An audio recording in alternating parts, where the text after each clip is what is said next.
this is a very good car. And this is a very good car. But the question is, which is the best very good car? I don't know, they're both very good. Yeah, very good.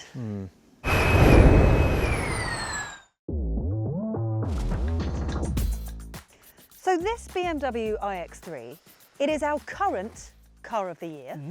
It is Ginny's current long-term car.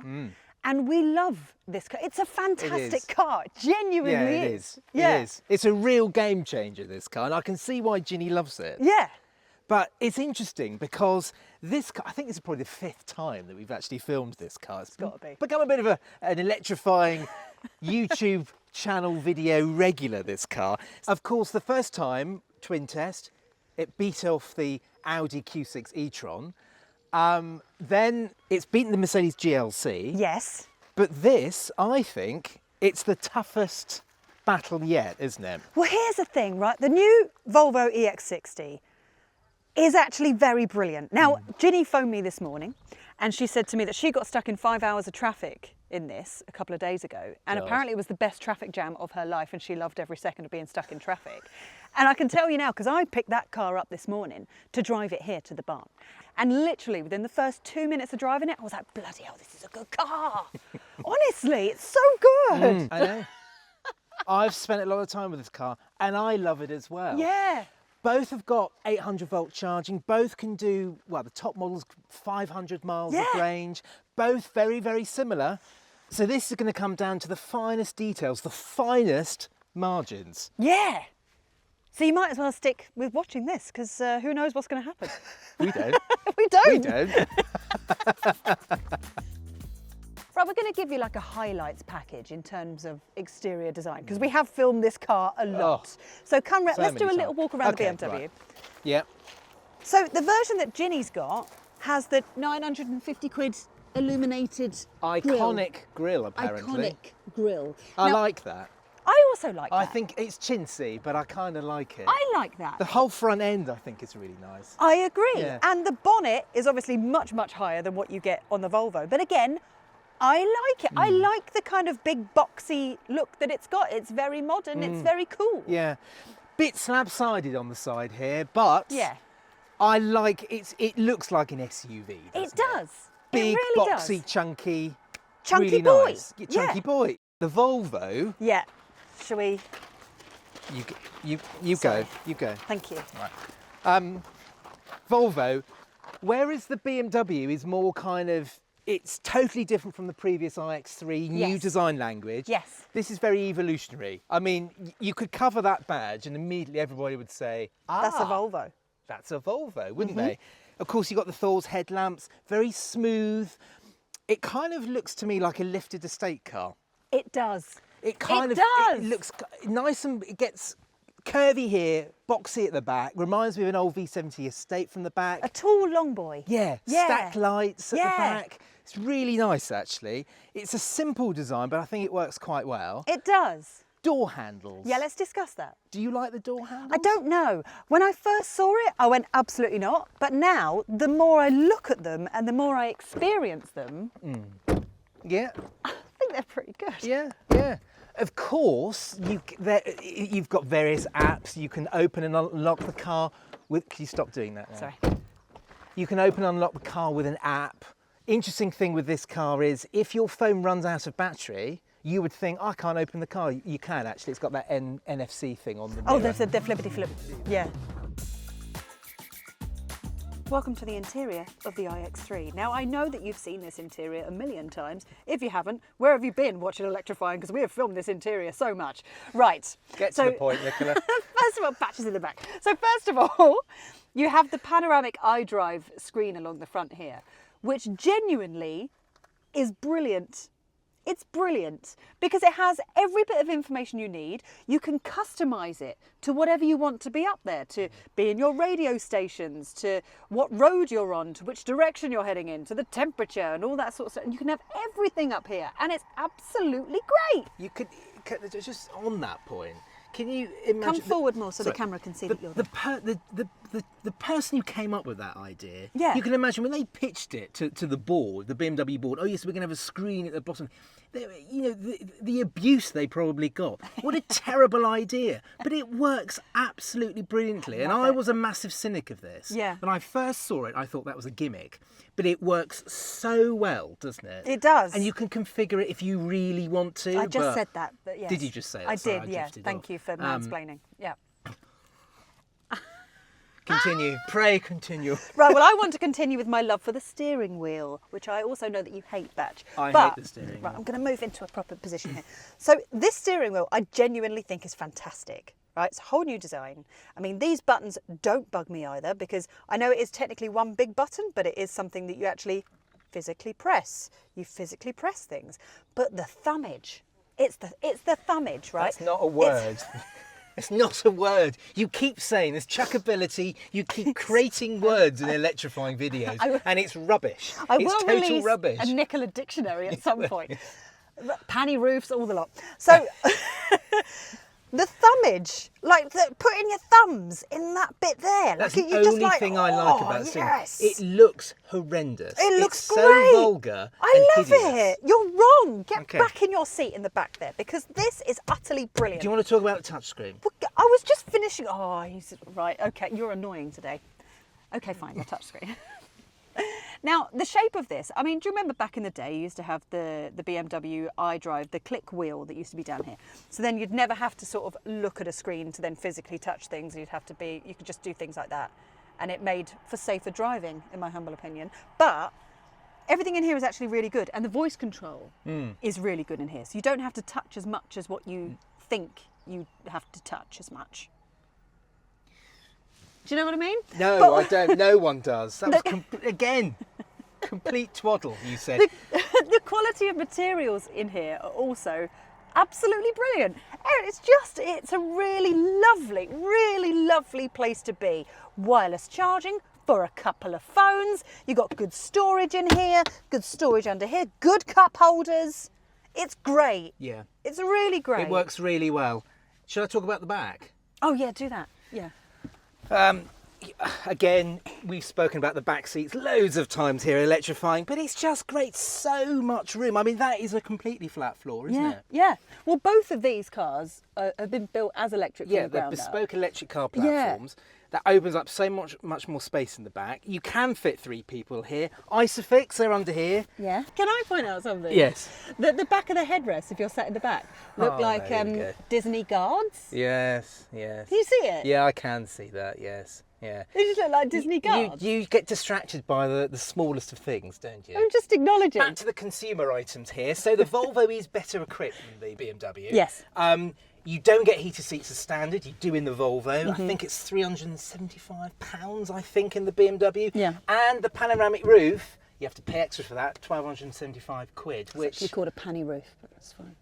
panny roof, you have to pay extra for it. I think in a car of this price and wearing a BMW badge, I think that's a bit stingy. Yeah, I'm inclined to agree. Stingy. Bit stinge. Yeah, a little bit stinge.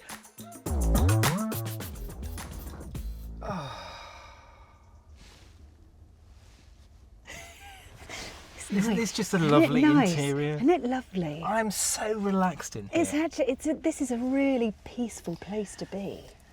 Thing I like about this dashboard, you know how everybody these days is trying to go for the Tesla minimalist look? Everything is pared back, but it can quite often look stark. I think that in the EX30 actually. It looks too pared down, isn't it? I agree. Here, look at the different materials. You've got this fabric-y stuff here. You've got little, perforated leatherette kind of thing here. Nice detailing in here as well. Yeah. Look at this, check this out. So you press that, and out that Lovely. pops. Good cup Right? holders as well. Good cup holders, but if you're in the mood, I don't need to have a drink whilst I'm driving. You could pop those away. You've got a massive storage area. And then check this out, Nicola. What's that, Batch? There's a glove box. Is there? Now, forgive me, this is a big thing with a Volvo because the most recent Volvos, rather stupidly in my mind, if you wanted to open the glove box, you had to go into the touchscreen and press a button to open the glove box. Yeah. Made no sense to me. Here, Volvo have finally seen the light and they've made us a glove box. It's not like a normal glove box. pull that down, you've got a little, I don't know what that's for, but little storage thing there. And check this out, Nicola. Look, you've got two USB charging ports there. You've got different wattage. But then you can put your phone up there and feed the wire through there to keep it nice and tidy. I also really like this. This is like Yeah. a nod to, you know, like in the XC90 where it's got like the little sort of diamante gear Yes, selector. yeah. It's like a nice little nod to that. Unfortunately, you only get that on the top spec Ultra trim. But it is nice though. And I like you have got a physical control for volume and changing the tracks, because Yeah. that annoys me in some cars these Yeah, days. yeah. I like a volume knob. Yeah. Anyway, aside from that, we've got this big 15-inch screen. It's slightly curved. I don't know if you can Yes. see that. Yeah. Slightly curved. I think it's running Volvo's best infotainment system so far. It is brilliant. Everything is run through it. There are very few physical controls in here, which I don't like, but it really works very well. It's quite intuitive and it's very fast and what have you. Google based, so it's really good. The voice control in here is also brilliant. It's like Yeah. you're talking to an actual human. It's quite weird. Volvo have worked with Google on that, and it's supposed to be more like conversational. So you Yeah. can have a bit more of a chat Yeah. with it, which is good. Small steering wheel, little screen up there. It's just a really nice place. It's very nice in the back. Yes. Now, the space in here I genuinely think is fantastic. It feels, I don't know if it's just my brain and because of the colouring of the interior, it feels more spacious than it does in the back of the iX3. yeah. And I think it's because the wheelbase in here is quite long. Yes. So, and you can really feel it. Yeah. I can really feel like I'm sat in something really bright and airy and lovely. You pointed out something in the iX3. Did I? Oh, we've got Also flaps got that, again. got flaps. And But- also, panny roof, standard. Standard. Rear heated seats, standard. Like that very I said much. that earlier on. Can I point out, there is a fly in here, get rid of that. There is something that I really like that is probably going to sound really strange. Yes. The rear seat pockets, these pockets here, are like, I haven't checked these out. it's really nice to put your hand in. And I don't know how else to word it. But like, I shoved my hand in here, I was like, that's just like, I just really like these. There are two different types of glass roof available in the EX60. You get a standard one, and the top spec car, it's like an electrochromatic one, so you can change, it kind of dims and lightens should you want it to. Yeah. I also want to point out, on the doors, these are essentially like the door hand, like to close the doors. It's like this sort of extra bit of material to come up here. It's exactly the same in the front. And I like that. I like the door, how you open and close the doors in here. Plus, hang on a minute.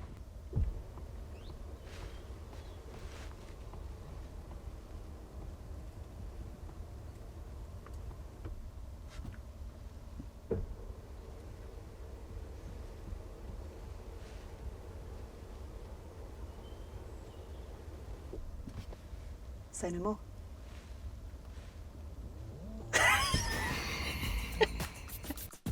Now when it comes to boot space, these two are pretty much neck and neck. The Volvo has the edge with the seats up, offering 532 litres compared to the BMW's 520.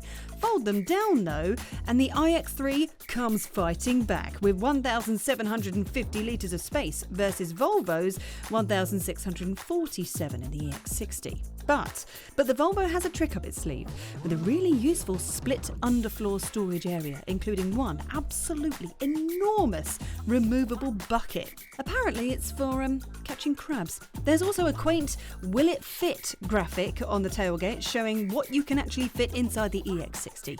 And what about under the bonnet? Well, both of them exactly the same. They both get a 58 litre frunk, plenty of space to keep those mucky charging cables away from your luggage.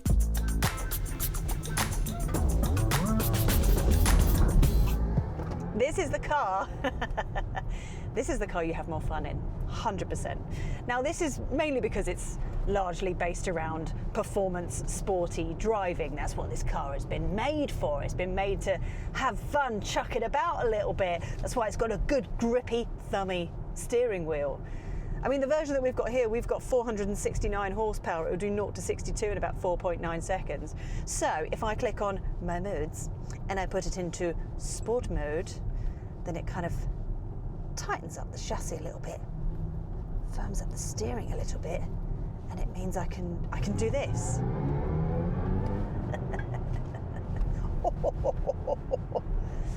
It's great fun, this. It's such a good car. It's just a really, really good car. It is. The Volvo is also a really, really good car, but they have different personalities. You know, everyone has different personalities. It depends on who you're with. Sometimes you want to be in this mode and you want to kind of put your foot down and have some fun and throw it around a little bit and have a good laugh. And sometimes you want to be quiet and comfortable and refined. And basically, both of these cars tick those boxes, genuinely. I also want to point out that the speed bing-bongs that happen in every car now when it comes to ADAS systems and stuff, they're not too intrusive, they're not noisy, they're not annoying. So actually, most of the time, you probably won't turn them off. And then we're now a national speed limit. That's lovely, really nice. It's great, and I think what makes it great is it feels like a BMW to drive. It really does. And I know that if there's people watching this and they're only BMW petrol fans, you're going, well, it doesn't feel like a BMW because it's an electric car. Drive one. Drive it. Drive it, then get back to me. Yeah? Then we'll have that conversation. I like the little electric noises it makes. I love the driving position. I mean, the visibility is great because it's basically a big old box, isn't it? So that rear window is just upright and big and chunky. And then out of all the windows and through the mirrors and stuff, it doesn't feel like you're driving something huge because you can see so much of what's going on around you. And then in front, that panoramic iDrive system is just neat and simple. And it doesn't distract you. Which is quite weird. That was my first worry when I first drove this car. I was like, that's going to be really annoying, isn't it? And then it wasn't. It just isn't. Yeah. It's got smart regen braking, so it kind of reads everything that's going on the road in front of you. So if you're coming up to a junction or if there's a car in front, it will put a little bit more force into your regen. But right now I'm kind of lifting off and I'm just coasting at the moment because there's no need for me to brake. So it will just kind of coast, but it will read if you're approaching anything to kind of put a little bit more force into the brakes. And I think that's very clever and very good. Have I said enough positive things about this car? I think I have, haven't I? Problem is, this is our current car of the year. It is. And the reason it is because it's a good car. There you go, I'm back in the 30 again now. Slow down a bit. There you go. There you go. It's just the Volvo feels a little bit softer. So if you want soft, schmooshy, soft, schmooshy, refined, polite ride, then you'd go for the Volvo. If you want something also kind of polite, but maybe you want to put a little smile on your face every now and again, I feel like you'd go for this. It's all quite straightforward with the BMW. There are only two versions of the iX3 for the time being. So you've got the rear-wheel drive iX3 40 with 320 horsepower and the iX3 50X Drive with twin motors and 468 horsepower. Now the 40 can manage 395 miles from its 82.6 kilowatt-hour battery. And the 50, depending on the spec and the wheel size that you choose, has up to 500 miles or 805 kilometres from its 108.7 kilowatt-hour battery pack. Both use 800-volt architecture, with the 40 managing up to 300 kilowatts of maximum rapid DC charging, and the 50 has up to 400 kilowatts. Now, BMW claim that the 50 can add as much as 231 miles in a range of 10 minutes at a fast enough charger. Now, that is bloomin' impressive. Now, this particular EX60 is the middle-of-the-range P10 all-wheel drive. Now, it has 510 horsepower and it gets to 62 miles an hour in 4.7 seconds. Now, interestingly, compared to the iX3 that Nicola is driving, this has got 40 more horsepower, yet it only gets to 62 miles an hour, 0.2 seconds faster. The thing is, though, for a family car, 510 horsepower is frankly ridiculous, because it is very, very fast, and yet this is only the middle of the range one. The P12 has got over 600 horsepower. It's pretty ridiculous. But the way it delivers that power is quite nice. You don't get thrown back into your chair. There's a bit of a pause when you put your foot on the throttle, and it's kind of, the car is almost saying to you, do you really want me to unleash 510 horsepower? You are in a family car after all. Do you want your children to suddenly be violently ill? Have you thought about this, James? And then it goes. And I like that, because this car isn't all about speed. It isn't about a sporty driving experience. It's about what Volvos do best, and that is maximum comfort, maximum refinement. The P10 all-wheel drive manages 410 miles or 660 kilometres thanks to a 91 kilowatt-hour usable battery. But there are also two other models. The entry-level P6 is rear-wheel drive, has an 80 kilowatt-hour usable battery pack and manages 385 miles, 612 kilometres on a full charge. And then at the top of the range is the P12 all-wheel drive. This has a 112 kilowatt-hour usable battery, which gives that headline 503-mile range, and it's also the quickest EX60 thanks to a bonkers 680 horsepower. Both the P10 and P12 have a maximum DC charging rate of 370 kilowatts compared to the iX350's 400 kilowatts. But the Volvo comes with a 10-year battery warranty compared to the BMW's 8. Both are on 800-volt architectures though. The EX60 in many ways is like a traditional Volvo. It's just about comfort, refinement and making you feel relaxed. And oh my goodness me, this car makes me feel so chill, so zen.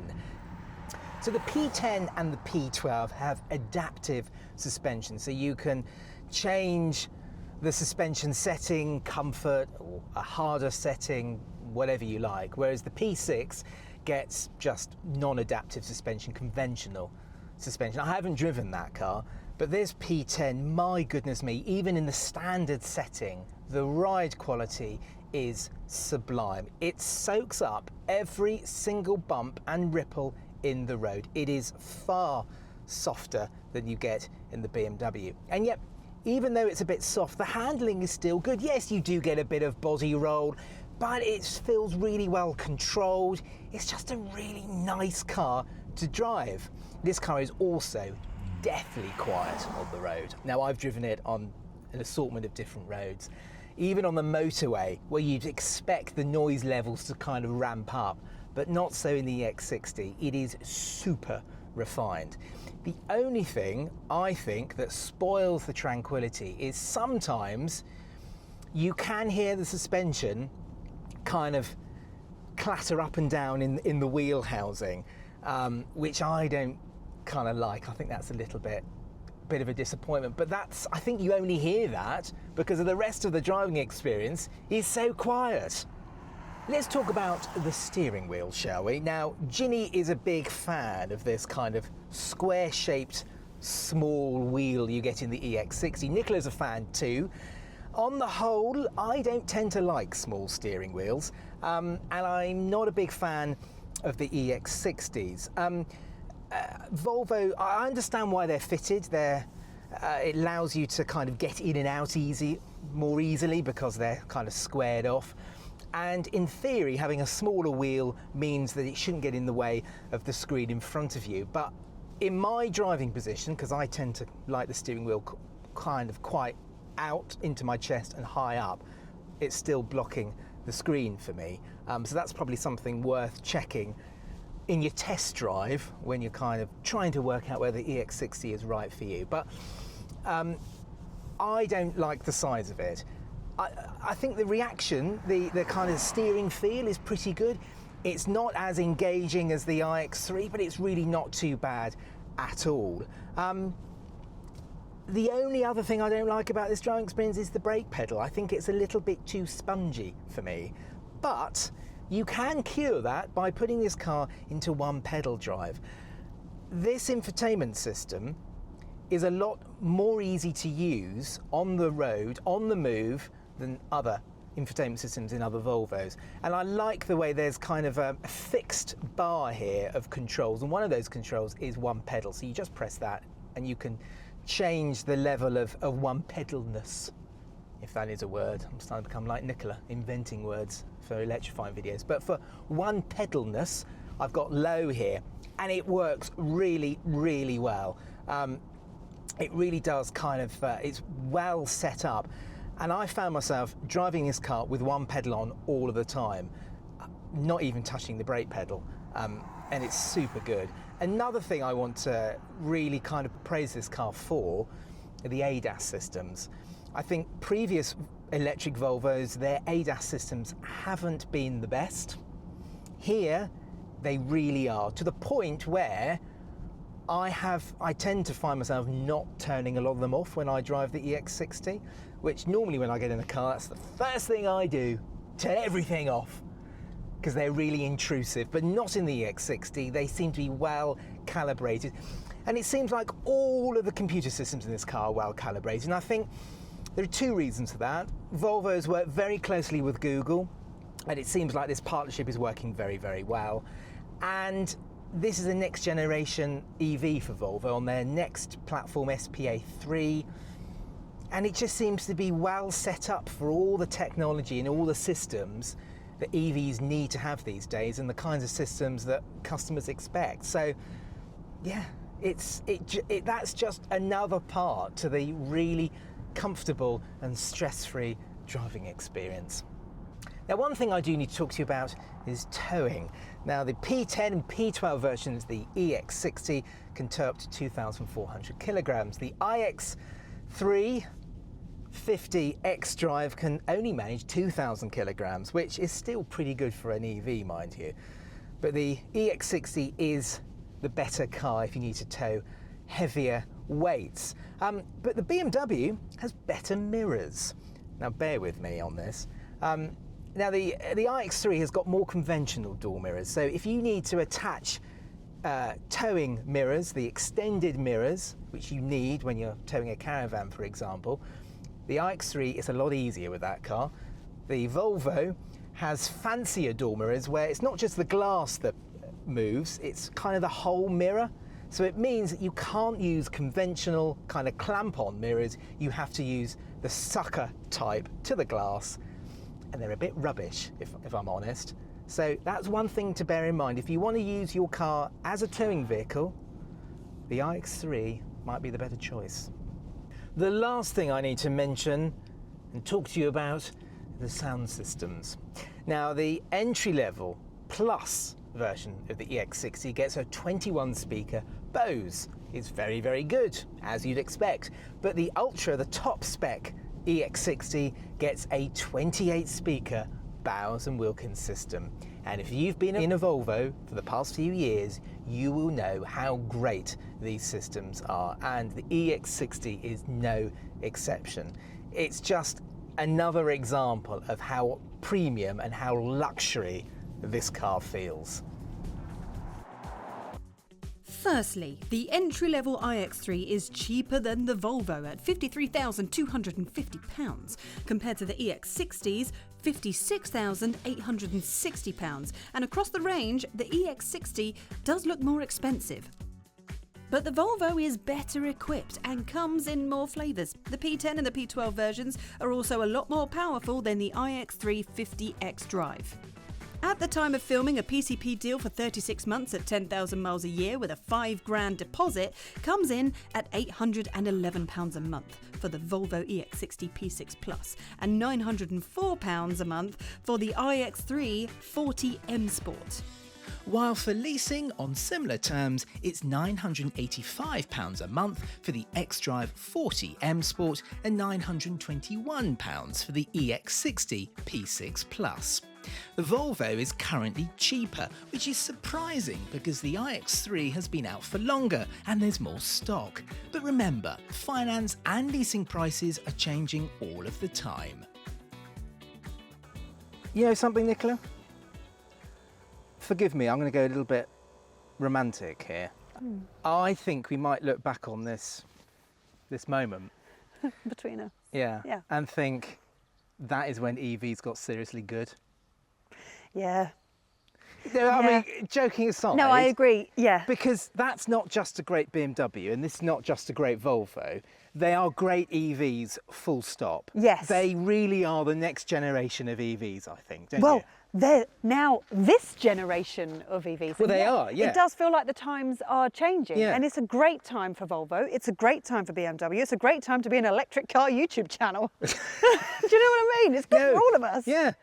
And I think we're probably going to be sitting on the fence here, I'm afraid. Yeah. Because both of these cars are fan-bloomin'-tastic, They aren't are they? They really are. fan-bloomin'-tastic. They really, really are. And I don't know. I don't know if we can actually come to a proper decision here. No. This is the hard part. No, and I feel as though we're letting you down by not coming up with a winner. But I suppose if you really enjoy driving, the BMW is better than the Volvo. But the Volvo is more comfortable, more zen-like. But Yeah. both of them can, you know, certain versions can do up to 503, Yeah. 500 miles. They've got fast charging. They're both comfortable. They're premium. It's just a bit more fun, a bit more refined. There we are then. Equally brilliant. They're both the winners. Yeah. Although I'm going to take the Volvo. Oh, that's handy because I was going to take the BMW, so Right, that's brilliant. fine. Okay, cool. I'll see you on the next one. See you on the next one. All right, bye. Cheerio.